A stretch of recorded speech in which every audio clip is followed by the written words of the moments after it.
الحمد لله رب العالمين والصلاة والسلام على سيد المرسلين وعلى آله وصحبه أجمعين أما بعد أعوذ بالله من الشيطان الرجيم هو الذي جعل الشمس ضياء والقمر نورا وقدره منازل لتعلموا عدد السنين والحساب ما خلق الله ذلك إلا بالحق يفصل الآيات لقوم يعلمون إن في اختلاف الليل والنهار وما خلق الله في السماوات والأرض لآيات لقوم يتقون۔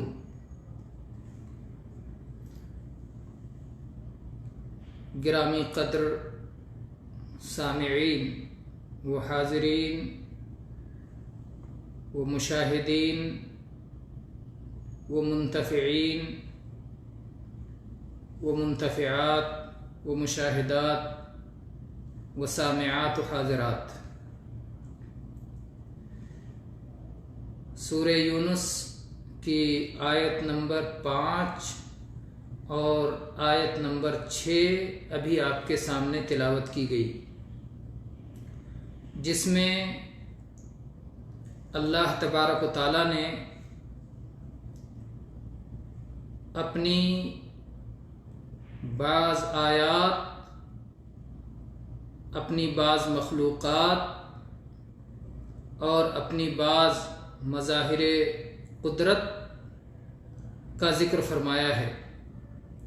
اللہ تعالیٰ نے فرمایا وہی وہ اللہ ہے جس نے سورج کو خوب روشن بنایا اور چاند کو نورانی بنایا اور چاند کے منازل مقرر کر دیے تاکہ تمہیں برسوں اور مہینوں کا حساب معلوم ہو سکے۔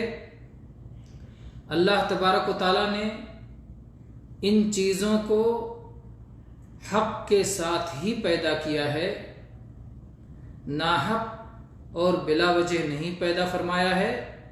اللہ تبارک و تعالیٰ اپنی نشانیاں کھول کھول کر تفصیل کے ساتھ بیان کرتا ہے ان لوگوں کے لیے جو علم رکھتے ہیں، لقوم یعلمون، ان لوگوں کے لیے جو علم رکھتے ہیں، جو جاننے والے ہیں۔ اور پھر اللہ تعالیٰ نے فرمایا یقیناً رات اور دن کے اختلاف میں، اختلاف کا ایک معنی تو یہ بنتا ہے کہ ان کا آنا اور جانا، ایک آیا تو دوسرا گیا، رات آئی تو دن چلا گیا، پھر دن آیا تو رات چلی گئی۔ تو رات و دن کا اختلاف کا ایک مفہوم یہ ہوتا ہے کہ دن اور رات کا آنا اور جانا۔ اختلاف کے مفہوم میں یہ بھی داخل ہے کہ رات اور دن مختلف ہوا کرتے ہیں، کبھی رات لمبی ہوتی ہے، دن چھوٹا ہوتا ہے، کبھی دن لمبا ہوتا ہے، رات چھوٹی ہوتی ہے، کبھی دن گرم ہوتا ہے، رات ٹھنڈی ہوتی ہے، کبھی راتیں بھی گرم ہوتی ہیں، کبھی دن بھی ٹھنڈے ہوتے ہیں، تو کبھی گرم اور سرد راتیں، کبھی برسات والی راتیں، کبھی سخت اندھیری راتیں۔ اسی طرح سے دن میں کبھی دھوپ ہے، کبھی سایہ ہے، کبھی برسات ہے، تو مختلف رات اور دن یہ مختلف رہتے ہیں۔ تو اللہ تعالیٰ نے فرمایا کہ رات اور دن کے مختلف صورتوں میں آنے میں، یہ معنی بھی اس میں داخل ہے، اور راتوں کا آنا جانا، رات اور دن کا آنا جانا تو یہ اس میں داخل ہی ہے۔ تو اللہ تعالیٰ نے فرمایا رات اور دن کے آنے جانے میں، اور جو اللہ تبارک و تعالیٰ نے آسمانوں اور زمینوں کے اندر پیدا فرمایا ہے۔ اللہ تعالیٰ نے اس سے پہلے زمین و آسمان کی تخلیق کا ذکر کیا، اور یہاں اجمالی طور پر اللہ تبارک و تعالیٰ نے زمین و آسمان کے اندر جن چیزوں کو پیدا کیا ہے اجمالی طور پر ذکر کر دیا۔ زمین اور آسمان میں کتنی چیزیں ہیں، ان نعمتوں کو کوئی کتاب لکھ نہیں سکتی، کسی کتاب کے دفاتر میں نہیں آ سکتا، کیونکہ یہ سب اللہ کے انعامات اور احسانات اور اس کی نعمتیں ہیں، اور اللہ کی نعمتیں شمار سے باہر ہیں. وَإِن تَعُدُّوا نِعْمَةَ اللَّهِ لَا تُحْصُوهَا، اگر تم اللہ کی نعمتوں کو شمار کرنے لگو تو شمار نہیں کر سکتے. بعض لوگوں نے اس کا معنی یہ بھی بیان کیا ہے کہ اگر اللہ کی ایک نعمت کے اندر پائی جانے والی نعمتوں کو شمار کرنے لگو تو بھی شمار نہیں کر سکتے. اور اللہ کی نعمتوں کے اندر جو نعمتیں ہیں تو ان سب کی تفصیل، جزئیات کی تفصیل پہ کوئی جانا چاہے تو یہ ناممکن ہے.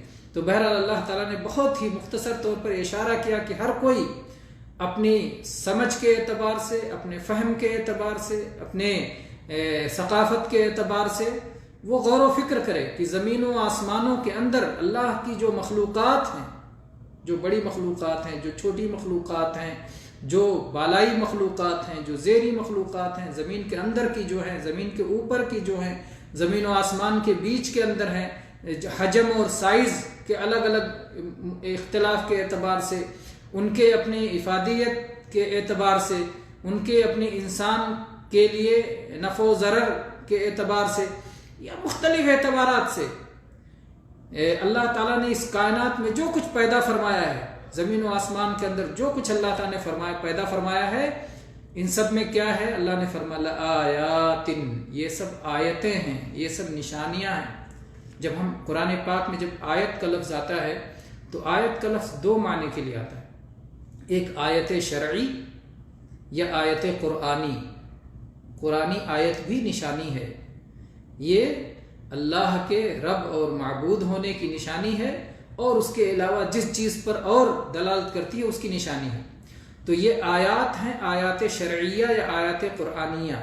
اور دوسری آیات جن کو ہم آیات تکوینی کہتے ہیں، یا آیات افقی اور آیات نفسی کہہ سکتے ہیں آپ، کہ آفاق میں، زمین و آسمان میں جو نشانیاں بکھری ہوئی ہیں اور ایک انسان کے اپنے وجود کے اندر جو نشانیاں پائی جاتی ہیں، ان سب نشانیوں کے اندر، ان کے اندر بہت ساری نشانیاں ہیں لقوم یتقون، ان لوگوں کے لیے جو تقوی رکھتے ہیں، ان لوگوں کے لیے جو پرہیزگار ہیں، ان لوگوں کے لیے جو بچنا چاہتے ہیں، ان لوگوں کے لیے جو شرک سے بچے ہوئے ہیں. اس کے بہت سارے مفہوم، متقون میں بہت سارا مفہوم داخل ہے، اور ہر مفہوم اپنے اندر ایک بڑا وسیع معنی رکھتا ہے.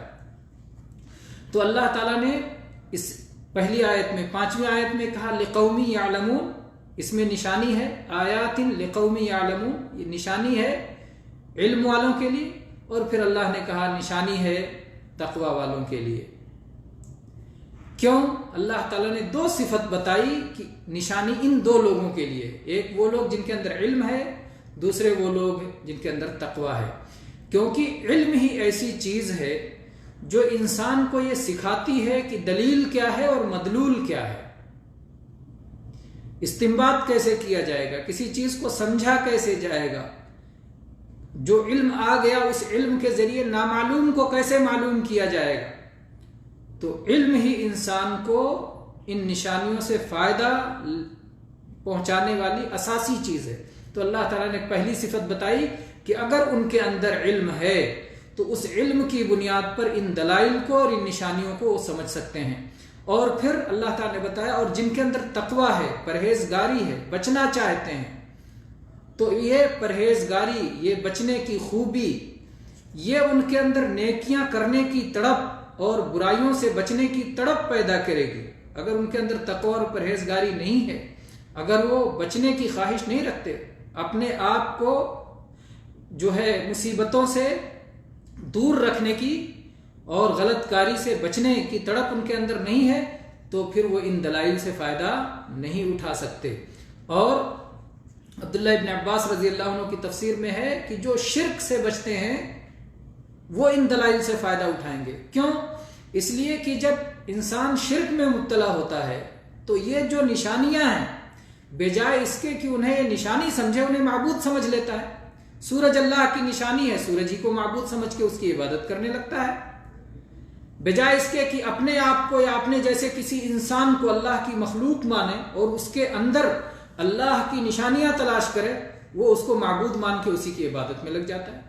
تو شرک کی وجہ سے فہم کے اور عقل کے اور سوجھ بوجھ کے سارے ذرائع بند ہو جاتے ہیں اور توحید کی وجہ سے ساری نسیں کھل جاتی ہیں، انسان اپنی فطرت پہ رہتا ہے اور ہر طرح کی بیماری اور آلودگی جو اوپر سے آتی ہے ان سے بچا ہوا رہتا ہے، تو توحید کے راستے پر رہنے والے کی عقل و فہم کھل جاتا ہے اور اس کی وجہ سے اللہ کی پہچان اور مقصد زندگی کی سمجھ اور جنت کو حاصل کرنے کی تڑپ اور جہنم کے عذاب سے بچنے کا جذبہ اس کے اندر آتا ہے، تو پھر وہ ان نشانیوں سے فائدہ اٹھاتا ہے۔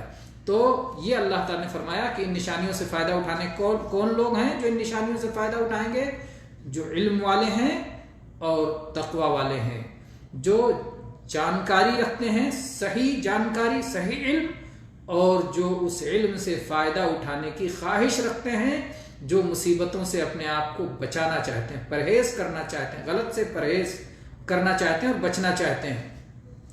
تو اللہ تبارک و تعالی نے جو یہ مخلوقات پیدا کی ہیں اور مخلوقات جس انداز سے پیدا فرمائی ہیں، اس میں اللہ تبارک و تعالیٰ کے کمال قدرت اور کمال علم اور کمال حیات اور کمال قیومیت کی دلیل ہے۔ صرف مخلوق کو دیکھ کر کے ہی آدمی کہہ دے گا کہ اللہ تبارک و تعالیٰ کی قدرت کتنی عظیم ہے اور اللہ تبارک و تعالیٰ کی شان کتنی عظیم ہے اور اللہ تبارک و تعالیٰ کیسے ان ساری چیزوں کو سنبھالے ہوئے ہے اور اللہ تبارک و تعالیٰ کتنا علم والا ہے اور کتنی حکمت والا ہے کہ اللہ تبارک و تعالیٰ ایک ایک چیز کو کس طرح سے اس نے پیدا فرمایا۔ تو صرف تخلیق پہ اگر غور کرے تو یہ ساری چیزیں اسے نظر آئیں گی، اور اگر اس سے آگے بڑھ کر اس تخلیق کے اندر اللہ تعالیٰ نے جو باریکیاں رکھی ہیں اور جو مضبوطی رکھی ہے اور جو حسن رکھا ہے اور جو خوبی رکھی ہے اور جو کمال رکھا ہے، اگر بندہ اس پہ غور کرے تو اللہ تبارک و تعالیٰ کی حکمت اور اس کی حسن تخلیق اور اس کے کمال علم پر اسے دلیل ملتی ہے کہ اللہ تبارک و تعالیٰ کتنے انوکھے انداز میں ایک ایک چیز کو کتنے شاندار انداز میں اور کتنی خوبی کے ساتھ اور کتنی فنکاری اور کتنی اعلیٰ ترین ایک ایک نقطہ باریکی کے ساتھ کس طرح سے اللہ تعالیٰ نے ایک ایک چیز کو پیدا فرمایا ہے۔ اور جب ان مخلوقات کے منافع پر جب غور کرتا ہے، ان کی مصلحتوں پہ غور کرتا ہے کہ کیسے کیسے یہ انسان کے لیے نفع بخش ہیں اور کیسے کیسے انسان ان سے فائدہ اٹھاتا ہے، سورج کو کس طرح سے اللہ نے ضیاء بنایا اور چاند کو کس طرح سے نور بنایا، ضیاء اور نور میں کیا فرق ہے، اور ان کے ذریعے سے کیسے کیسے مصالح وابستہ ہیں اور کیسے کیسے انسانی ضروریات ان سے پوری ہوتی ہیں۔ جب ان چیزوں پر ایک بندہ غور کرتا ہے تو اللہ اکبر، اللہ تبارک و تعالیٰ اپنے بندوں پر کتنے فضل و کرم والا ہے اور کتنی رحمتوں والا ہے اور کتنا اللہ نے اپنے بندوں کا خیال رکھا ہے اور کتنا اچھا معاملہ ہے، اور کیسے کیسے ہر چھوٹی بڑی ضرورتوں کو اللہ تعالیٰ نے کیسے پورا کیا ہے۔ اس کے کرم، اس کے فضل، اس کے جود و سخا، اس کے وسعت فضل اور اس کی رحمت کی وسعت اور فراخی، یہ سب سمجھ میں آتی ہے۔ اور پھر جب دیکھتا ہے کہ اللہ تبارک و تعالیٰ نے ان میں بعض چیزوں کو بعض کے لیے خاص کر دیا ہے، کسی میں کوئی خصوصیت ہے، کسی میں کوئی خصوصیت ہے، کسی کو کچھ عطا کیا ہے، کسی کو کسی چیز سے نوازا ہے، سب کو سب کچھ نہیں لٹا دیا، ہاں کچھ چیزیں سب کو دے دیا۔ ہوا چلی، ہر کوئی ہوا سے فائدہ اٹھا رہا ہے، سورج نکلا، ہر کسی کو سورج کی روشنی اور دھوپ مل رہی ہے، جو دھوپ میں باہر نکلے، جو نہ نکلے اس کے لیے خصوص اس کو اللہ نے محفوظ رکھا، نہیں چاہتے ہو تو سائے میں رہو، دھوپ میں چاہتے ہو دھوپ میں آ جاؤ۔ تو کچھ چیزوں کو تو اللہ نے عام کر دیا اور کچھ چیزوں کو اللہ نے خاص کیا ہے، کسی کو مزید حسن سے نوازا، کسی کو مزید علم سے نوازا، کسی کو مزید دولت سے نوازا، کسی کو مزید قوت سے نوازا، کسی کو مزید فہم سے نوازا۔ یہ جو اللہ تعالیٰ نے ایک ایک کے اندر ایک ایک خصوصیت رکھی ہے، جب ان پہ بندہ غور کرتا ہے تو پھر اس پر بات پر پہنچتا ہے کہ اللہ جو چاہتا ہے وہ کرتا ہے. اللہ کی مشیت، مشیت، کمال ارادہ. اللہ جو چاہتا ہے وہی کرتا ہے، اور کوئی اس کو تجویز نہیں دے سکتا کہ ایسا ہونا چاہیے اور ایسا ہونا چاہیے. اللہ تعالیٰ جو چاہتا ہے وہی ہوتا ہے، اور جو چاہتا ہے وہ کرتا ہے. اور اللہ تعالیٰ نے اس دنیا میں حکمتوں کے ساتھ اللہ نے اس کو بنایا ہے، اور کسی کو کچھ دیا ہے تو اس میں حکمت، اور کسی کو نہیں دیا ہے تو اس میں حکمت. جب بندہ ان چیزوں پہ غور کرتا ہے، اس کا علم حاصل کرتا ہے اور اس پہ غور کرتا ہے، ان پہ جو ہے سوچنے کے لیے بیٹھتا ہے، تو اس نتیجے پہ پہنچتا ہے کہ یہ کائنات اللہ نے ناحق نہیں بنایا ہے، حق کے ساتھ بنایا ہے. اس کائنات کو اللہ نے حق کے ساتھ بنایا ہے. جب ہر چھوٹی بڑی چیز کا کوئی نہ کوئی مقصد ہے، تو اس پوری کائنات کا اور اس عقل والے انسان کا کوئی مقصد نہیں ہے. اس کا مقصد یہ ہے کہ اپنے خالق کو پہچانے اور اسی کی عبادت کرے. دعا مانگے تو اسی سے مانگے، فریاد کرے تو اسی سے کرے، لو لگائے تو اسی سے لو لگائے، خوف کھائے تو اسی کا خوف کھائے، سجدے میں گرے تو اسی کے لیے سجدے میں گرے، رکوع کرے تو اسی کو رکوع کرے، اس کے نبیوں پر ایمان لا کے اس کے بتائے ہوئے طریقے کے مطابق زندگی گزارے. انسان اس نتیجے پر پہنچتا ہے. اگر اس کائنات پہ غور کرتا ہے، اللہ کی مخلوقات پہ غور کرتا ہے، تو اس نتیجے پر پہنچتا ہے کہ سب محتاج ہیں. سورج محتاج ہے، دھرتی اور زمین محتاج ہے، گنگا اور دریا محتاج ہیں، درخت اور پودے محتاج ہیں، مجھ جیسا انسان اور آپ جیسا انسان، انبیاء اور اولیاء محتاج ہیں، فرشتے محتاج ہیں، سب محتاج ہیں. اللہ غنی ہے، اللہ غنی ہے. سب کو اسی اللہ غنی سے اسی کی عبادت کرنا چاہیے، اسی کے آگے جھکنا چاہیے، اسی سے لو لگانا چاہیے، اسی سے گریہوزاری کرنا چاہیے. یہی اس کائنات کی ساری نشانیاں بتا رہی ہیں. اللہ تبارک و تعالیٰ نے فرمایا ان آیات میں کہ اللہ کی مخلوقات میں غور کیا جائے، اور جو شخص اللہ کی مخلوقات میں غور کرے گا اس کا ایمان بڑھتا چلا جائے گا اور اس کا تقوی بڑھتا چلا جائے گا. اور جو ان مخلوقات میں غور کرنے سے، غور و فکر کرنے سے دور رہے گا، غفلت برتے گا، سستی برتے گا، اس کا ایمان اسی طرح سے گھٹتا چلا جائے گا، اس کا ذہن اسی طرح سے سکڑتا چلا جائے گا، جامد ہوتا چلا جائے گا، اور ذہن اور سوچ کی برف جم جائے گی. اگر وہ چاہتا ہے کہ اس کی سوچ صحیح سمت میں سوچے اور صحیح طرح سے سمجھے، تو پھر اسے اللہ کی مخلوقات پر غور کرنا چاہیے. اس کے بعد اللہ تبارک و تعالیٰ نے فرمایا ان الذین لا یرجون لقاءنا ورضوا بالحیاة الدنیا واطمأنوا بها والذین هم عن آیاتنا غافلون اولئک مأواهم النار بما كانوا یکسبون. ان الذین لا یرجون لقاءنا، وہ لوگ جو ہم سے ملاقات کی امید نہیں رکھتے، جو ہم سے ملاقات کی توقع نہیں رکھتے، جو ہم سے ملاقات کی آرزو نہیں رکھتے. جب مخلوق کو دیکھتے ہیں تو خالق سمجھ میں آتا ہے. پیدا ہوئے تو ہم نے خود تو اپنے آپ کو پیدا نہیں کر لیا، ہمارا پیدا کرنے والا ہے، ہمارا پالنے والا ہے. ہمیں سانس لینے کے لیے جس نے ہوا دی ہے، جس نے چلنے کے لیے زمین دی ہے، جس نے سورج اور چاند دیے ہیں، دن اور رات کی گردش بنائی ہے، وہ رب جس سے ملاقات کی خواہش ہونی چاہیے، جس سے ملاقات کی لالچ ہونا چاہیے. سب سے بڑی لالچ جو کوئی بندہ کر سکتا ہے وہ یہی لالچ ہے کہ اس رب سے ملاقات ہو جائے، اس رب کا دیدار ہو جائے. یہ خواہش سب سے بڑی خواہش، سب سے بڑی آرزو ہو سکتی ہے.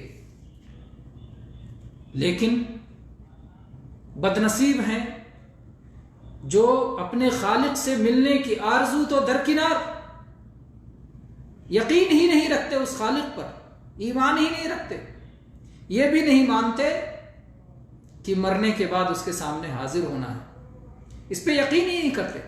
تو اللہ تعالیٰ نے فرمایا ان الذین لا یرجون لقاءنا، وہ لوگ جو ہماری ملاقات کی امید نہیں رکھتے، ہماری ملاقات پر یقین نہیں رکھتے، جبکہ یہ سب سے اہم چیز تھی.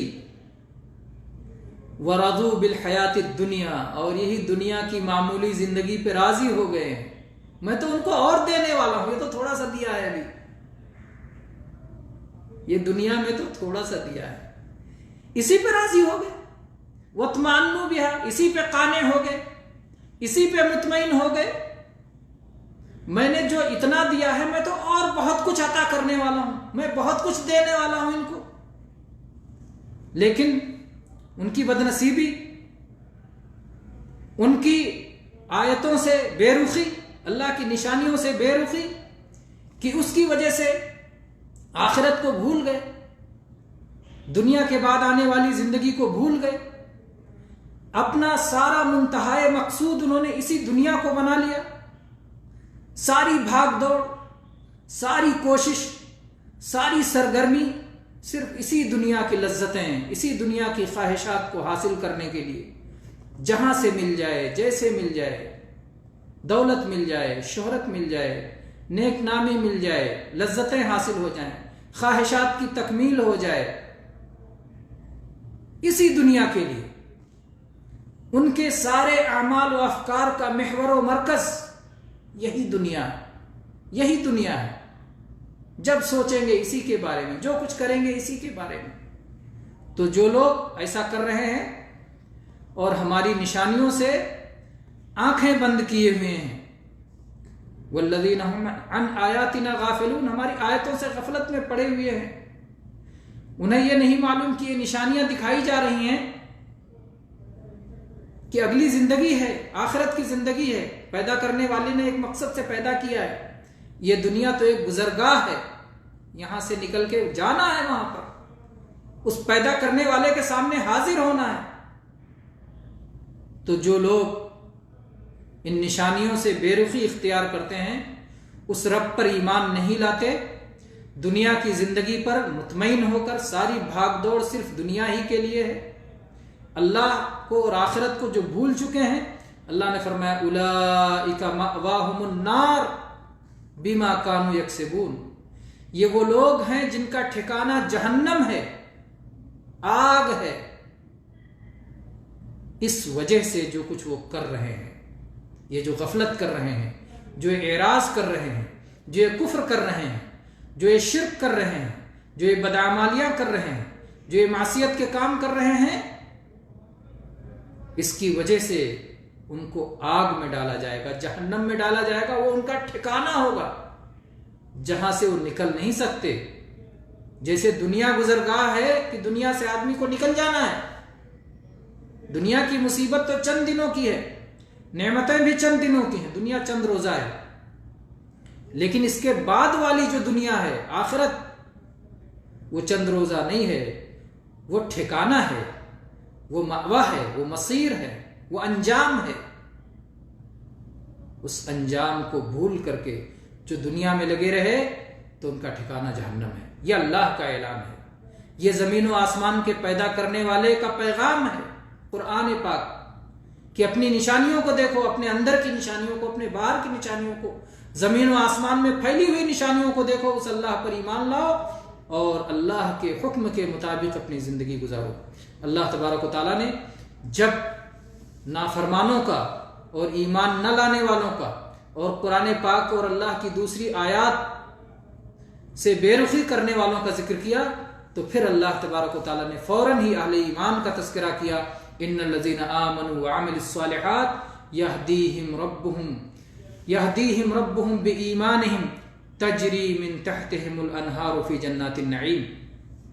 اس کے برخلاف جو ایمان لاتے ہیں، جو نیک اعمال کرتے ہیں، اللہ تبارک و تعالیٰ انہیں نعمت بھری جنتوں کا راستہ دکھائے گا. انشاءاللہ ہم اگلی آیت پر اگلے درس میں گفتگو کریں گے. اللہ تبارک و تعالیٰ سے دعا ہے کہ اللہ تبارک و تعالیٰ ہمیں قرآن پاک کی آیات اور تکوینی آیات سب میں غور و فکر کرنے والا بنائے اور ان سے فائدہ اٹھانے والا بنائے. آمین. وآخر دعوانا ان الحمد للہ رب العالمین. وصلی اللہ علی نبینا وسلم.